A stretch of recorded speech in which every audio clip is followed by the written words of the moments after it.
در سفر اسراء و معراج پیامبر صلی الله علیه وسلم در حالی که جبرائیل پیشا پیشش حرکت میکرد رسید به گروهی از امتش، دید که قیچی دستشونه، گوشت رانشان میچینن میخورن.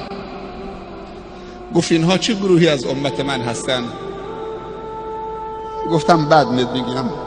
رفت جلوتر دید که یک گروهی از امتش دانی به اندازه سنگی به اندازه دانه نخود از دهانشون میفته روی زمین، بعد بزرگ میشه به اندازه یک گوساله بزرگ، یک گاو بزرگ. بعد تلاش میکنن دوباره همون سنگی که کوچک بوده بعد بزرگ شده دوباره ببرن تو دهنشون بخورن، ولی دیگه نمیتونن، حالا خیلی بزرگ شده. اون موقع یک سنگریزه بود به اندازه دانه نخود. گفت اینا چه گروهی از امت من هستن؟ البته سوال خیلی زیاده، عجایبی که دید پیامبر صلی الله علیه و سلم در مسیر راهش. همین گفت بعد بهت میگم. من این دوتا رو میخوام بگم. غیبت عامل تفرقه است. گفت اونایی که با قیچی گوشت رانشون رو میشیدن میخوردن، اونها کسانی از امت تو هستن که شغلشون غیبته، به هم زدنه، پشت سر این اون صحبت کردنه، دنبال نقطه ضعف مردم و عیب مردمه.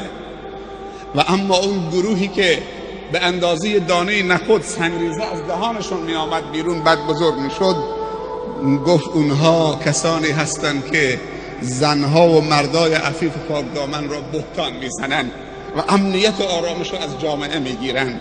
همونطوری که تهمت به ام المؤمنین عایشه زدن، امنیت و آرامش را از شهر مدینه گرفتند و از مؤمنین گرفتند تا اینکه خداوند آیه را نازل کرد. گفت اینها این گروه از امت شما هستند، بهتان میزنن. اول یک کلمه کوچیک به اندازه دانه نخود، بعد میفته تو جامعه پخش میشه، بزرگ میشه مانده یک ساله، بعد طرف پشیمان میشه، میخواد حالا بر بگردونه حرفش، ولی حرف از دهنش در رفته. اگه 100 بارم معذرت خواهی بکنه دیگه اون حرف بر نمیگرده، تو کل جامعه پخش شده. خصوصا امروز که دیگه چه وسایل ارتباطاتی خیلی قوی و زیاد در یک چشم هم زدن به کل دنیا میرسانن. پیامبر صلی الله علیه وسلم در حدیثی میفرمایند هیچ خیری معادل این دوتا خیر نیست و هیچ شری معادل این دوتا شر نیست.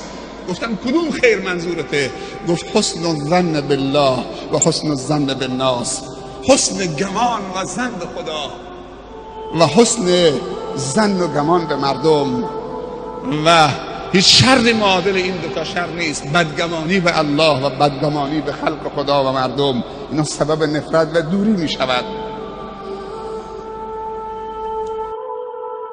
تو ای خدای عالم و